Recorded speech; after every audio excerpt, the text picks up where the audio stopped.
What does listening to my body actually mean without using it as an excuse to avoid hard things?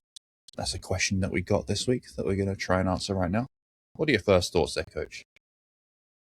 I think it starts with having a degree of honesty with yourself. If you're in a position of either avoiding discomfort or actually doing damage when it comes to figuring out, okay, let's look at the circumstances, having a decision tree of sorts. Am I a couple days into this idea of I just need a day, or I'm feeling tired or overwhelmed? Are you making, I don't want to use the word excuses, but are you making reasons for yourself as to why you should not do something, rather than and intelligently justifying it and avoiding it, versus, hey, no, actually I've been burning the candle at both ends in the middle, and I actually do need a day for myself, which still includes a degree of action in terms of taking positive steps towards still maintaining the habits that are associated with your goals. Does that track with you? 100%. Yeah, I like what you said. You said damage versus discomfort. Is what you're going to do going to cause actual damage? And I don't mean damage in the sense of those micro tears that happen when you lift weights, which are just normal as part of lifting weights. If that's even what we think happens at the cellular level anymore, right? Because that's always changing. I remember learning one thing when I got my PT certification. I need to find out a few years later, oh no, actually we don't think that anymore. Okay, great. But anyway, so is it going to cause damage or is it going to cause discomfort? That's the question to ask yourself. So if, for example, if your body is just extremely sore from your workouts this week, and it's like every time you move, it's like, oh, I've got DOMs here, I've got DOMs here, and you have another hard workout scheduled that day, maybe the correct choice is not to do the hard workout, because that can potentially cause damage, injury. At the same time, we don't want to be all or nothing. So maybe the correct choice in that situation is going to be, I'm just going to do a lighter workout today. Yeah. So there's all kinds of degrees, right, between doing the hard thing, making the choice that you need to make in that situation. The thing about sleep as well, Coach, is that if you're just getting bad quality sleep, yeah, we say you need to get good quality sleep. You need to be doing that to be able to recover from your workouts. But if your sleep is just chronically bad because of kids or because of whatever other issue, you can't keep skipping workouts. That's not going to lead to a good place, right? I think the question goes from do I or do I not do this thing to more so of how do I pivot considering the circumstances? Yes. So, I've mentioned this before, I believe either probably in the last episode or the one prior to. It's hard to keep track of which episode we're on, to be honest. Yeah, I have no idea. In one of the episodes recently, I had mentioned, you go to work not 100%. You show up to soccer practice for your kids, not 100%. You show up in your relationship with your spouse, not 100%. Maybe you show up at 50, 60, 70%, 40%. You still give 100% of whatever percentage you have to give. And it's the effort over the outcome. So if you're particularly sore because you've been, super consistent at the gym, you've been applying progressive overload, even if you've been getting good sleep and nutrition, you can still feel a lot of soreness. So instead of not doing anything at all, like you mentioned, this all or nothing approach, you give what you do have available to you. So that might mean, like you mentioned, doing a lighter workout. Maybe it's an active recovery day where you're doing a more zone 2, keeping that habit rather than simply throwing away the work that you've done. And not even saying throwing it away. However, I think more so of just maintaining that space in your schedule and in time for you to have that opportunity to do something physical. A phrase that I like to use with our clients, if they're talking about, I feel bad for like missing that workout this week, or I feel bad that I went over my calories on this day this week, one of the first things that I think about and ask is this a pattern or is this an exception? Because if for the last 4 weeks you've averaged 3 workouts a week and then you miss one because you didn't do a good enough job because you didn't do a good enough job with time management, for example, on that day. But since then you've got back to your regular workouts. I'm like, okay, well, that was just an exception. Whereas if they've been regularly missing a workout every single week, I'm like, okay, there's a pattern here. We need to address this pattern, and we need to do whatever we need to do to get out of this pattern, to stop this pattern, to create a new pattern of improved consistency. So if you find yourself feeling that your body is telling you, oh, I don't want to work out today, I don't want to do this, I don't want to go for the walk, and you zoom out and you look at the last few weeks and you can see, okay, there is a pattern of me telling myself this and then not doing the thing. Okay, I've got to break that pattern. Because sometimes when you're tired, the correct choice is to not do the workout. Sometimes the correct choice is to do it anyway. Sometimes the correct choice is to do a modified version of it, a slightly less intense version of it. And you only learn that through experience and trying and making mistakes. I can say, though, when it comes to sleep, though, I think pretty much every injury that I've ever got in the gym has been while I was sleep deprived. And I mean like 3 to 4 hours of bad sleep kind of situation, which ironically led to making a poor decision to do the workout anyway, because that's just the kind of person that I am / was at the time. So now I've got to be much more aware of that kind of thing. How about you, Coach? I think my not so brightest moments of doing something when I shouldn't have done it comes from a place of trying to double down on consistency and say, no, you have to do it. I think there's a lot of power in that verbiage of have to, need to, versus want to. Okay, I actually don't want to do this today. And what kind of performance am I going to put forth? Is it going to be one that's going to facilitate recovery? Is it going to be one that facilitates progress? Or is it going to be one that I'm just feeding my ego? Or is it going to be one that actually restores things for me? So maybe it's not a day where I'm going to be pushing my limits in terms of picking heavier weights or doing more repetitions. Maybe it's going to be a day where I practice the movements more. I work more on skill. So I practice my form in my squat. I practice tempos. So this way I can really build a mind muscle connection with what I'm able to give for that day. And just really work on dialing things in and making it more of a cognitive style workout rather than something that's going to be more output driven. Yeah.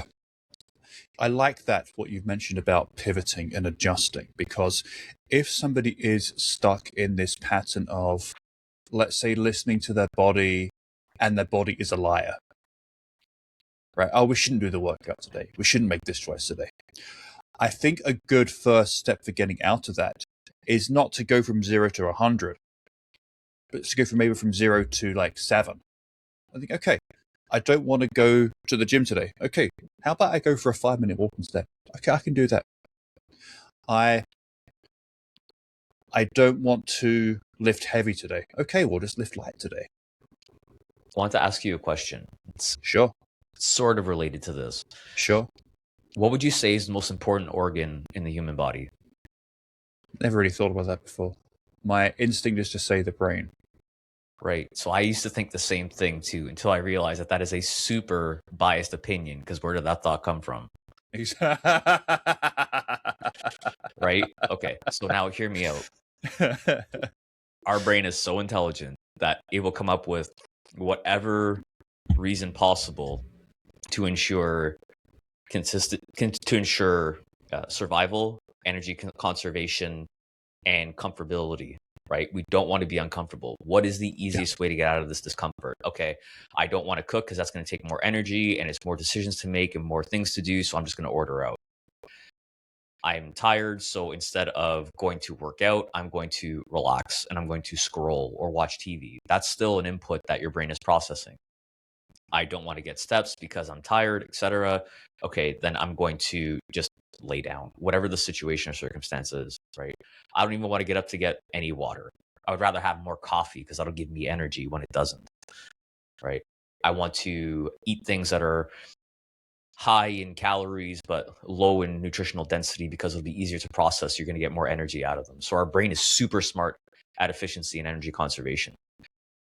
You sometimes don't need to listen to your brain so much as you need to listen to your body. Are you feeling anxiety like in your chest? Okay, maybe that anxiety is just misplaced energy and you need to go move around and work that out. Because though we're often in this head up approach, sometimes we have to go neck down and think to ourselves, what does my body need? What is my body telling me? All these things are symptoms. So how do we navigate that?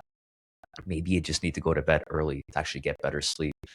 And that'll help make you make better decisions. We know this through the research.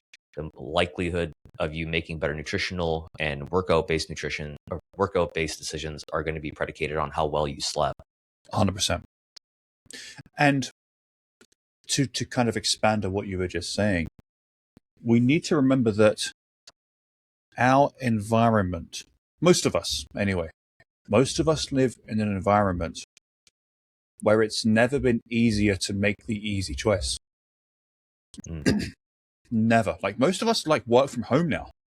Maybe not most, but a lot of us now work from home compared with like 10 years ago. So it's even easier to make the easy choice of not getting in any movement in the morning before you start work. And it's easy to make the choice to not get any movement after work. You used to have a commute. Even if the commute was walking to your car, parking your car, and then walking your car from the parking lot to your office, that was still an extra 5, 10, 20 minutes of steps that you may not be getting anymore. It's hard to be intentional when you live in the suburbs and you work in the suburbs.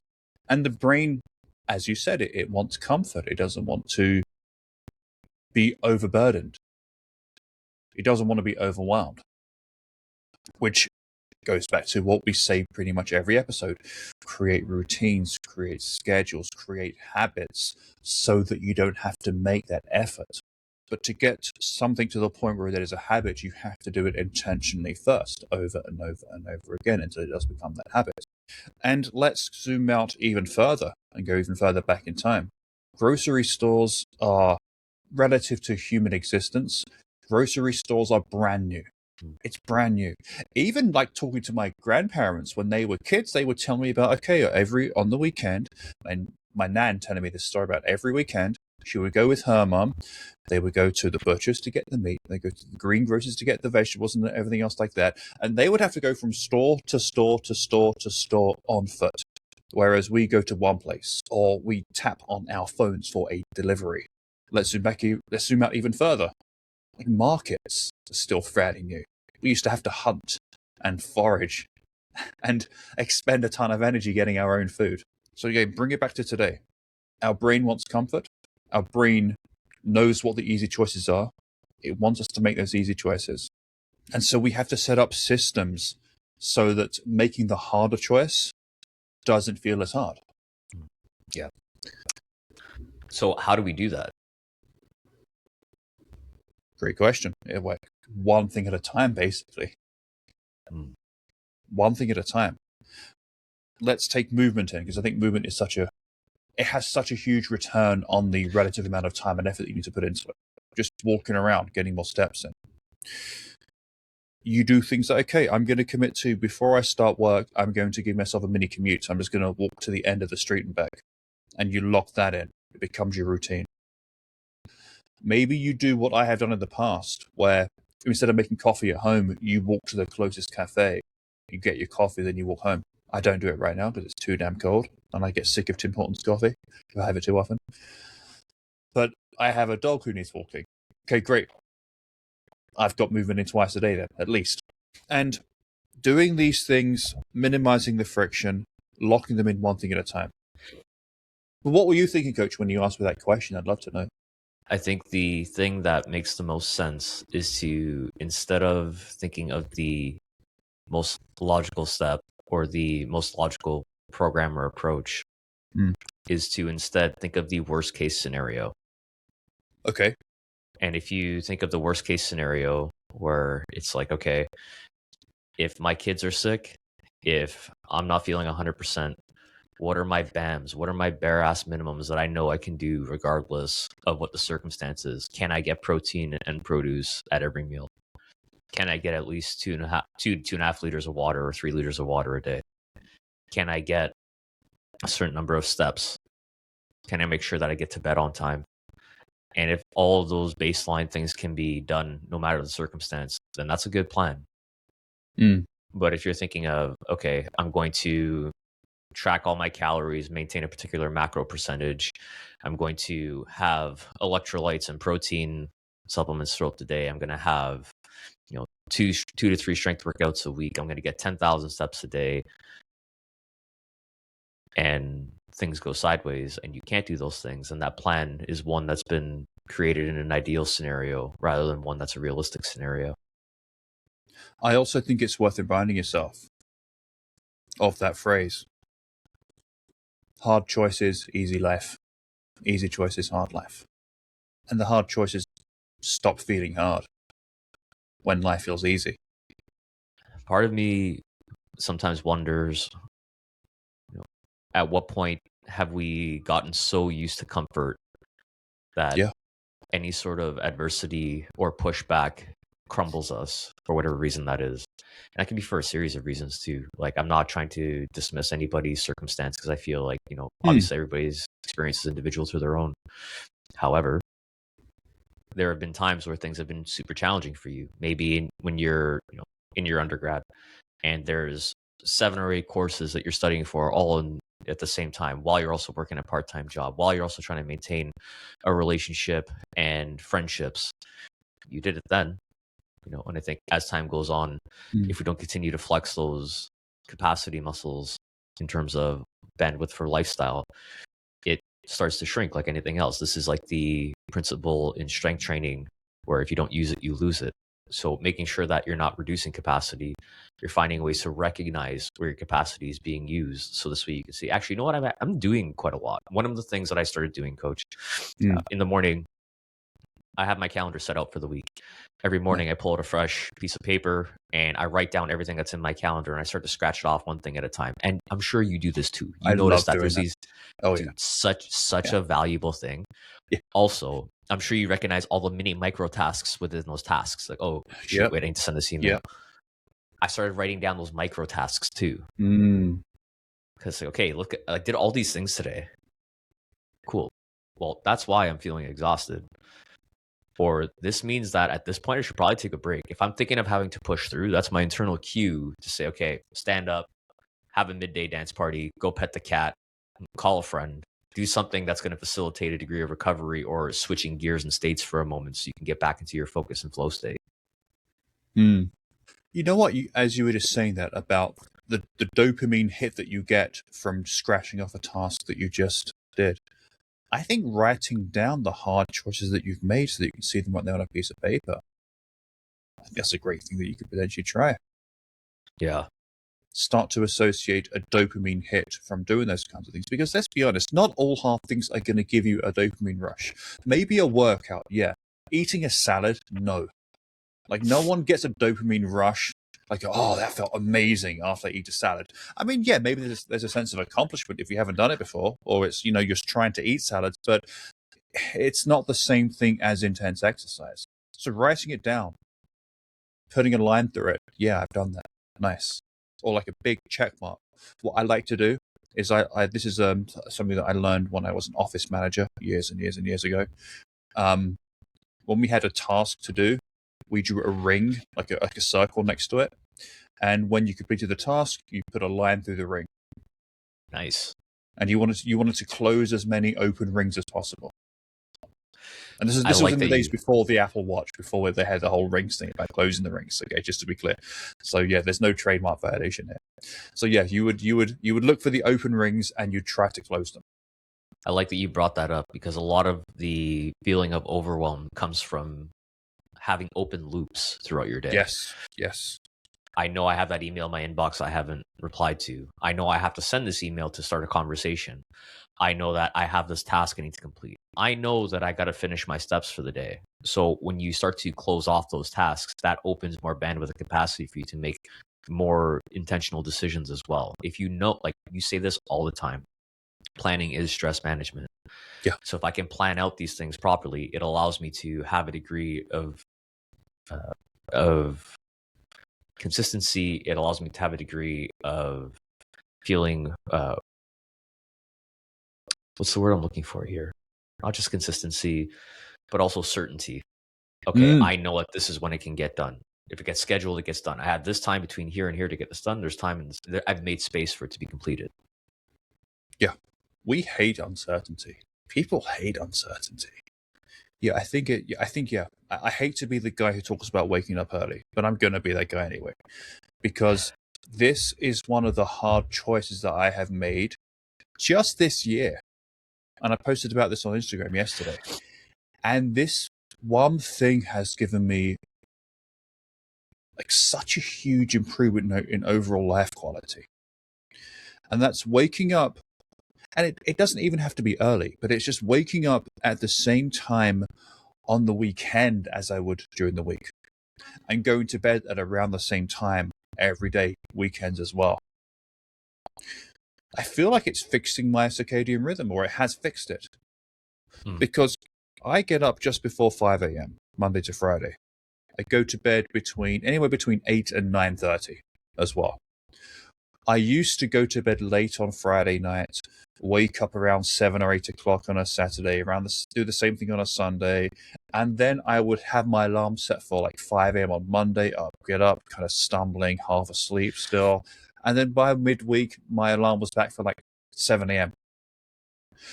But the one change that I made is, I get up just before 5 Monday to Friday, and I wake up at 5:30 Saturday and Sunday. So it's not the exact same, but it's within an hour, within 45 minutes. And I go to bed still anywhere between 8 and 9:30, maybe 10 o'clock at the very, very latest.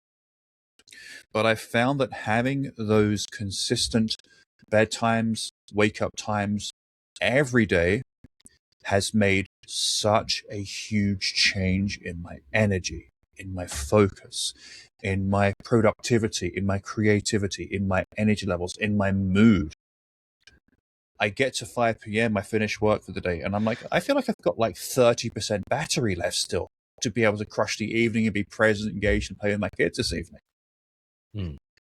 Whereas I used to be like, get to 5 o'clock and just be mentally exhausted. Not physically, but mentally exhausted by the evening. My body may have still been at 30, but my brain was at like 2. For any of the parents listening, and I'm not a parent, for those of you who don't know. However, maybe it's a bit of a controversial opinion, but being an adult is a construct of society. All we are is big kids. And you know that your kid loves consistency. Scheduling is great. Hey, we're going to get up at this time. We're going to go here at that time. We're going to go for a nap at this time. And that creates a rhythm of sorts throughout the day. And then you'll notice, hey, like whenever my kid gets a nap at like 2 p.m., then they sleep better throughout the night, or they're more emotionally stable, or it's easier for them to soothe themselves. So creating that schedule allows consistency for them, and that doesn't change as you get older either. Yeah. And let's be honest, what am I missing by going to bed earlier, right? Like a show on Netflix. Yeah. Not really missing much. I'll take the benefits that I'm getting, thanks, over watching The Office for the 22nd time. I'm good. Yeah. But what are you and Miss Rosentrain going to talk about at the water cooler? Yeah, we sit down to watch TV once a week. Sunday night. We watch something. You're not scheduled. That's it. Yeah, it's scheduled, yeah. Friday night is when we have like more of a regular hangouts, just the two of us. Wednesday morning we go for coffee. Sunday night we watch TV. And every other evening we'll kind of like it's like a chat after the kids are in bed, and then we both go to bed around the same time. Yeah, that's our routine. But it feels hard to choose at first to go to bed early and to wake up at that time. And I'm not going to say it's easy now, but it's 100 times easier. How many times has your kid said, I don't want to go to bed. I don't want to brush my teeth. And we do the same thing. Well, I don't want to go to bed. Hopefully you want to brush your teeth. But there's all these things that, we as well, we give up we give that resistance. No, I don't want to because, and we justify, like you mentioned earlier, the super intelligent. Oh, I just need time to wind down. I just need time to decompress. No, you need to go to bed because that's going to be more value in terms of decompressing, giving your body the opportunity to rest, recover, reduce inflammation, have more cognitive clarity versus consuming more. And if you have kids, make the morning before they wake up, make that your me time. Do a workout. That's how you fit workouts in. You sacrifice stuff. I think Dan John, in one of his books, he said, whittle. Like, whittle away at what you're doing right now. Like, get rid of any excess stuff that you don't need and make it fit. He used the example of having a conversation with somebody at a party. And the topic of, like, jobs. He said, oh, yeah, I'm a strength coach. And the guy he was talking to said, oh, yeah, I just don't have time to train. And then 5 minutes later, he was talking about TV shows that he was watching, and he watched, like, 11 shows. I'm like, just why don't you watch 10 shows and work out once a week? Yeah, you don't need me time. You need more sleep. You need better sleep. Shift that evening me time to the morning. Yes, exactly. Honestly, I find that 9 times out of 10, in the people that I've spoken to, so there's obviously confirmation bias here, but 9 times out of 10, it's not really me time in the evening. It's distraction. It's numbing from the overwhelm that they've been feeling from trying to figure out weight loss, from trying to figure out how to fit in X, Y, and Z, from not having a plan going into each day, and their brain just getting overburdened and then feeling that they just have to shut down in the evening, which is a completely understandable response, right, Coach? Completely understandable. But if you can put up with literally a couple of hours worth of discomfort while you plan the day or your days for the very first time, you spend some time organizing your schedule. Okay, when am I going to do my workouts? What time am I going to go to bed tonight? What time am I going to start to wake up at? When can I ask my partner to watch the kids so that I can do a workout? Who's going to take the kids to this place at that time on that day? Who's going to make dinner on that day? What dinners are we going to make this week? I know I've just thrown a bunch of information and questions at you, and I know that feels overwhelming if you're already feeling overwhelmed, but just pause, take a breath, and then write those questions down. And then right next to them, write the answer, draw a line through the question. Go on to the next one. Get that dopamine release from solving that problem. Putting yourself through that discomfort of doing that. Going into each day with a plan so that you're not having to make 100 decisions. You will be fucking astounded at how much more mental energy you have at the end of your day. You're like, it's like 7 p.m. I'm not, like, just exhausted as I normally am. I feel like I can, like, read a book or something at this point, or go for a walk or do a workout. You'll be shocked the first time you don't have to expend as much mental energy throughout the day from decision making. It's shocking. And if you're an entrepreneur, self-employed, this is essential. Because if you're an entrepreneur, you wear like 100 hats. You're delivering the service or the product.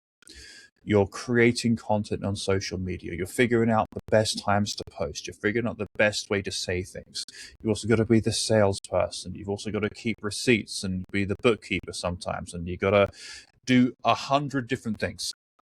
And so if you're winging it each day, yeah, that's exhausting. And most of us learn that the hard way. I know I did, Coach. How about you?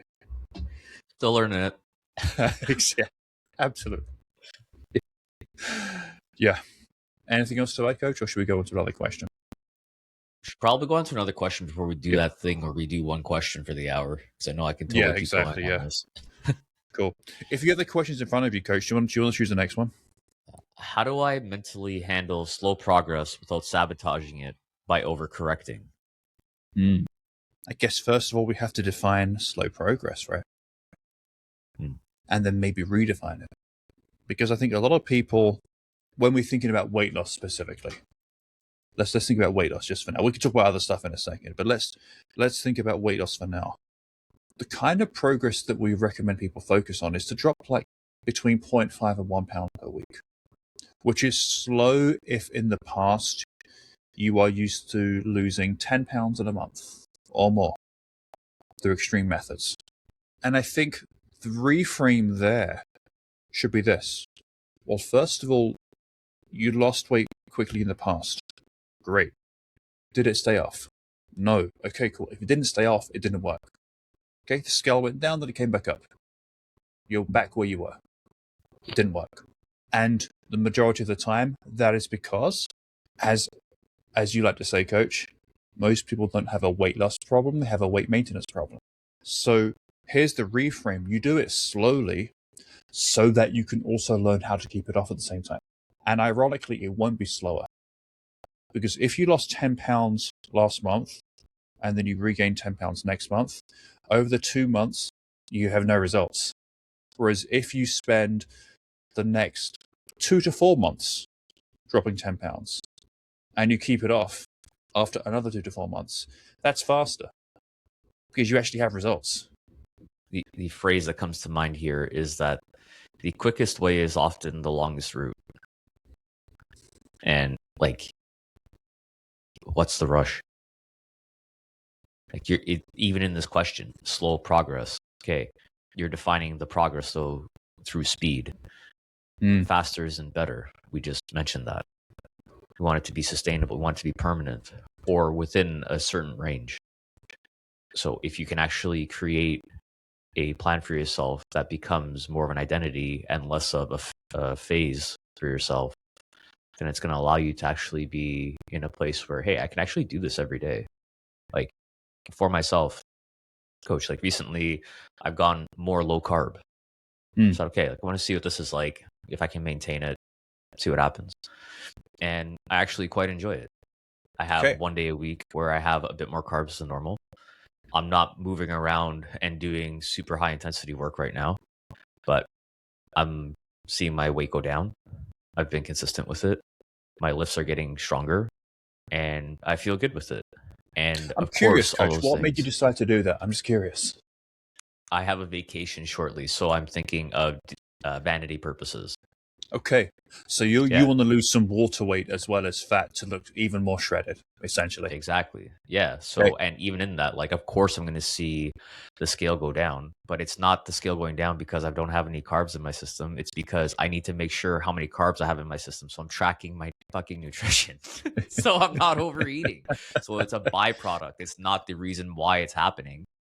However, in doing that, by implementing this approach, it's allowed me to be more conscientious and cognizant of my calorie intake. So that doesn't mean that low carb works.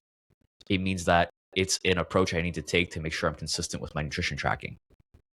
Yeah, I mean, I have no problem with anybody who wants to follow a low carb diet if that's what works for them. My problem is when people say that you have to eat low carb to lose weight, because we know that's bullshit. Dude, I've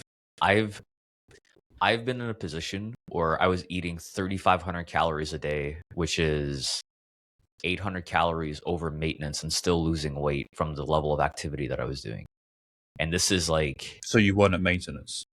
Yeah, I was not at maintenance. Like if I were to be at my weight right now, like the amount of activity I was doing, like technically, it would be a significant amount more calories, but I was still losing weight. Like if you're just look at all things equal. How active were you, Coach? What were you doing? Dude, I was doing 6 hours a week of high intensity boxing training.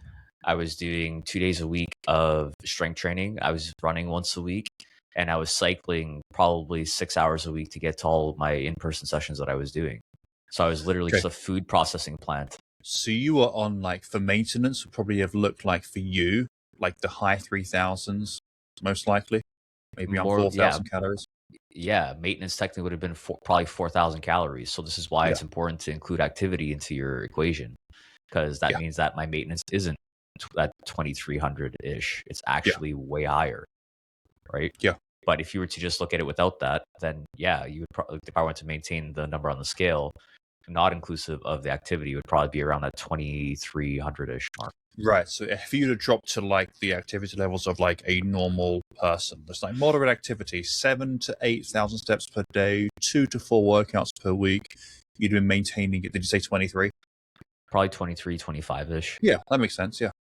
But like now you triple your activity level basically. Then you need 4,000 calories to maintain. That makes sense. Yeah. I don't think we have a really good... I don't think the average person has a really good understanding as to just how many calories you need to maintain your weight, let alone fuel yourself enough to go through all the activity you have in a day. Like your brain burns 20% of all of your calories. Yeah.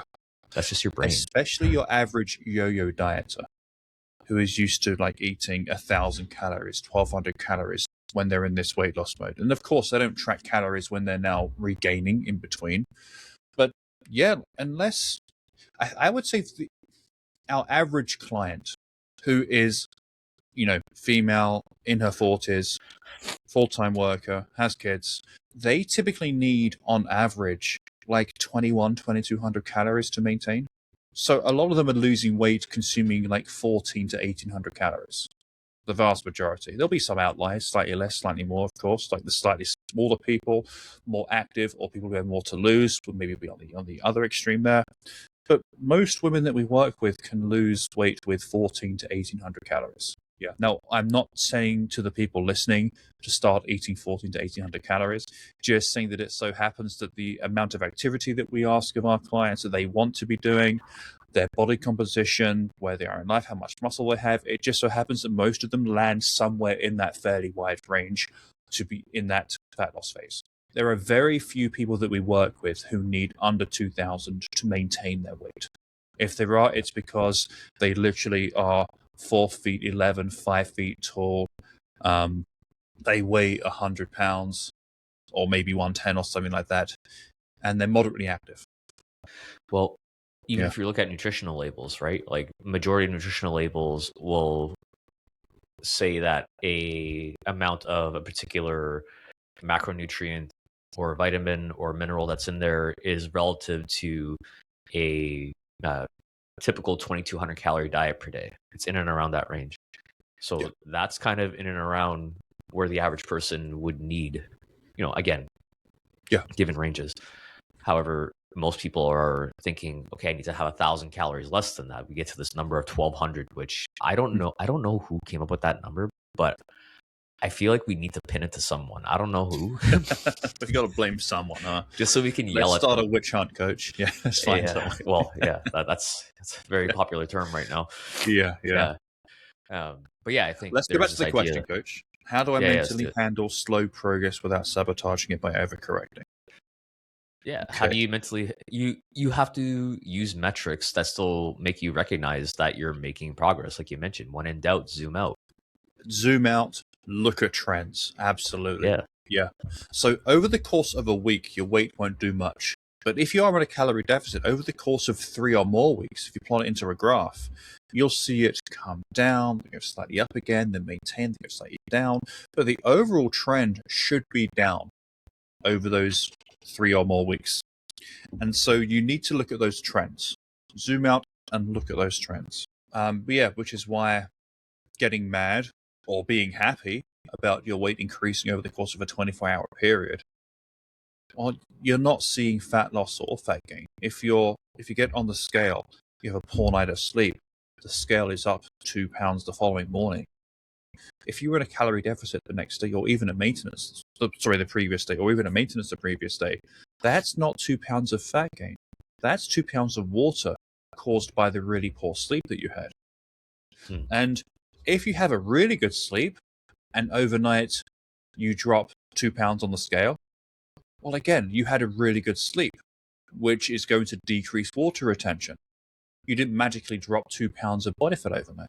But when we look at the overall trend, when we have 3 weeks, 21 pieces of data, we can look at some trends. We could find some trends there.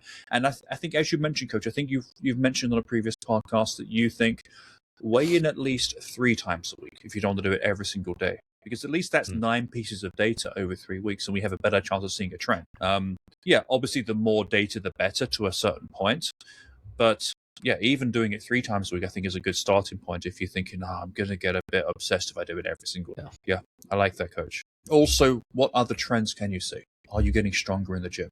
Great, let's focus on that as well. Have you been more consistent with certain habits? Like going to bed at a decent time, like managing your stress, like going for walks, like getting in some cardio that you've not done for a while. Like, are you being consistent with those things? Are your clothes fitting better? Is that going in the right direction as well?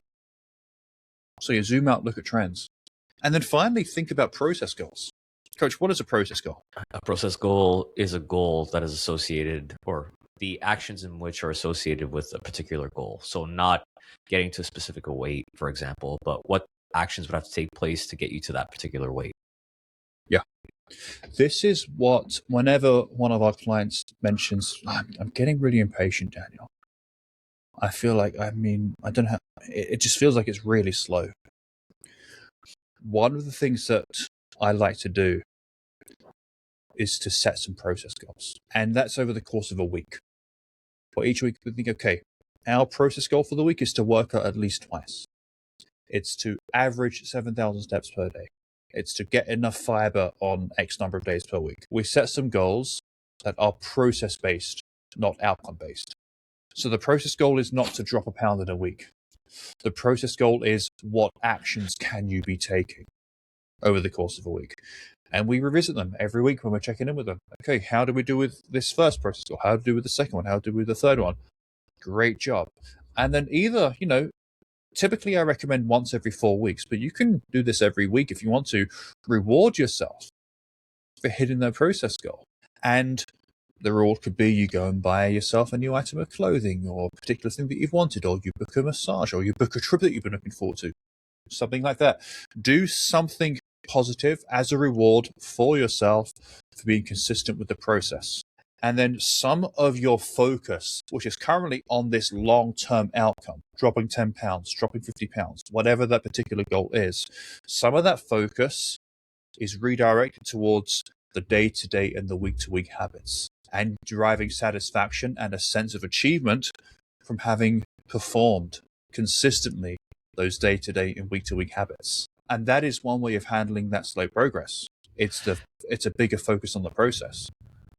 Yes. Also, you're categorizing the progress.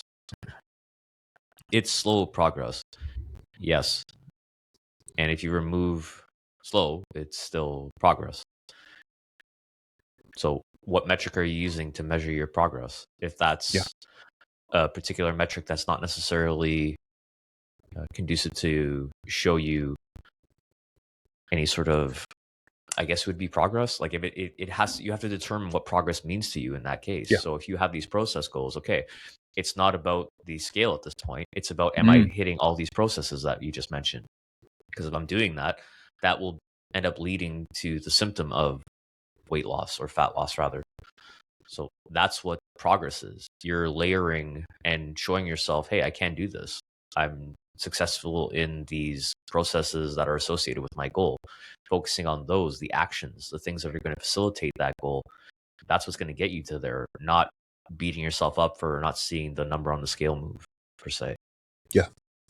Also, why the fuck should it be fast? What thing worth achieving happens quickly? I can't think of any. It's not having the goal that's fun. It's getting to the goal that's fun, right? Okay, I did a workout that made me feel great. Not just ticking the box off saying I did the workout. It's about having that feeling of success. We'll have that feeling of overcoming, not wanting to go and then going. It's not about, again, scratching off the list. I had a healthy salad. It's, wow, actually the salad tasted pretty great. I'm happy with the way it came out. It's about the experience of achieving said goal. Yeah. Think about your career. Like, you probably worked 10, 15, 25, 30 years to get to where you want to be. Did you deserve to be here when you were 22, when you first started out? No, of course not. You hadn't put the work in yet. Yeah. You got to put the work in to get to where you want to be. Yeah. I think in that approach you take, that's a slower approach. It's not just getting to the result. It's in the process, demonstrating to yourself that you can trust yourself. Yes, I do believe in sticking to a particular process. I do believe that I'm showing myself that I'm worth waiting for this and worth making better decisions that are conducive for my health long term. Yeah. And it's this process of self-discovery and positive self decisions that you make that end up translating into, hey, yeah, you know what? Maybe it's a bit more expensive to get extra protein when I'm out, but how it makes me feel is totally worth it. The experience is. I was telling somebody, one of my clients the other day in person, Coach, my grandfather is probably rolling in his grave for this, but I spent $100 on 4 water bottles. And I'm like, why did I do this? But it's because, hear me out. Hear me out. So the black water bottle you'll see me have sometimes in calls. Yeah. It's my favorite water bottle because it's aluminum. If I bring it into the sauna, it doesn't get super hot. It's thin. It's 750 milliliters, and it makes me drink more. And I lost this one that I had that I got at a conference, and I was like, whatever. I don't need that bottle. I got water habits down. I'm a coach. Please. Yeah, right. I was using different shakers and like, no, this will work or that will work. And I started drinking less water, and I'm like, I'm gonna have to spend this money on this water bottle. Yeah. And sure enough, I did. And the value relative to the experience was well worth it because now I'm drinking more water. It's more of an experiential thing that makes the process that much easier, reduces friction. Yeah. If you'll spend $5 on a coffee, you can spend $25 on a bottle that'll allow you to drink water consistently for the next few years. Right? Right. Totally. Yeah. Something else I wanted to add as well is it's the process of doing the thing that ensures that you keep that progress long term. In the same way that if you were given your current job 20 years ago, you would have failed within a week. You'd have been fired. So you got to put the work in to, I'm not going to say to earn the results long term, because then it becomes a matter of like whether you deserve it or not. And everybody deserves to achieve what they want to achieve. It's just recognizing that there are certain processes that you have to go through to be able to, let's say it's probably a better way of describing it, to be able to maintain that long term. Yes. And I think everyone deserves to have the results that they're looking to achieve, so long as they're willing to do the work. Because the work looks different. It's hard to go to the gym for some. Yes. For some, it's easy. It's hard to eat well. For some, it's easy. It's hard to go to bed early. For some, it's easy. However, the thing that's the hardest for you to do is where you need to start to emphasize more of your effort and delegate more of your resources to, because the chances are the work that you're avoiding is where your results are hiding. So if you keep doubling down on the gym because that's the thing you enjoy the most, well, maybe you got to start doing some things that you don't enjoy. Maybe you're going to have to pull out that food scale. Maybe you're going to have to go to bed 10, 15, 20 minutes, half an hour earlier. Because the thing that's the lowest friction point for you to do that you're crushing, you don't need more of that, clearly. Maybe you're going to have to start doing the things that you're looking to compensate with through the things that you'd rather do. Because the things that you'd rather do aren't going to lead you to better, longer-term sustainable results. And that's not even to say that there are certain, let's call them shortcuts, that you can take. Shortcuts that, I mean, I'm going to be honest, most of them are as a result of throwing money at them. For example, if you don't want to cook dinner and you have cash, you can outsource that to one of those meal delivery services that we talk about, like Factor. There's nothing wrong with that, okay? Because you still have to make the choice at the time to eat the healthy food. You can hire a personal trainer or an online coach to keep you accountable to write a program for you. You still have to show up and do the work out there and follow the program. So there are, for sure, some things that you can do, often involving some kind of financial transaction, to make this process a little bit easier. But there's never a shortcut for doing the work and doing the thing. That has to happen, even if you have thrown money at it to make it easier. A phrase that came to mind from an influencer I follow said, the pinch has to match the ouch. Because if you can't get to the gym and it's only the membership you're paying, it's not bad. 80, 100, $200 a month. Cool. Yeah. But if it's $200 a month plus 130, 140, $150 per session, that's a serious kick in the pants. Yeah. Fuck, okay, I gotta go. Right. So how do you leverage the circumstance you're in to make sure that you initially, to build some momentum, make it hurt to a degree, not physically hurt, but you know what I mean? Yeah. Hurt that you don't go do the thing. Yeah. There has to be some kind of discomfort. Yeah. And most of the discomfort we're talking about it's the mental discomfort. It's putting the effort in, doing the thing, making it happen. But yeah, no growth without discomfort though, right? That is, that would be the which principle would it be? I guess it would be super compensation, right? You Sure. incur Sure. stress, Yeah. Yeah. Yep. and then after you overcome it. Yeah. For those who don't know, super compensation is basically how we get stronger. We put our body under stress in the gym, and then of course we get weaker during the session, and we're weaker for the few hours afterwards. But then as the body starts to recover, your body doesn't just recover to the same level of strength that you were, but slightly stronger. Then you go strength train again with heavier weights or doing more reps, and the same thing happens again and again and again and again. Super compensation is basically why progressive overload works. Mm-hmm. There are parallels with that too, in terms of like the first day at your job was a lot more challenging because you're navigating social interactions, new people, new systems, all these things. And then a few months later, it just becomes another day at work. Yep. Totally, coach. Cool. Well, I think we'll leave it there today, coach. We've answered 2 questions. We have another couple that we can answer when we record next week. Sounds good. Thanks, everybody, for listening. If you enjoyed this show, we would appreciate either a like or a thumbs up or a 5-star review on wherever you happen to be listening or watching to this, because we are now on Spotify, Apple, and YouTube. We'd appreciate that. Feel free to hit the follow or the subscribe button. And coach, thank you so much. See you next time. Sounds good. Thanks for listening, everybody. Thanks, coach.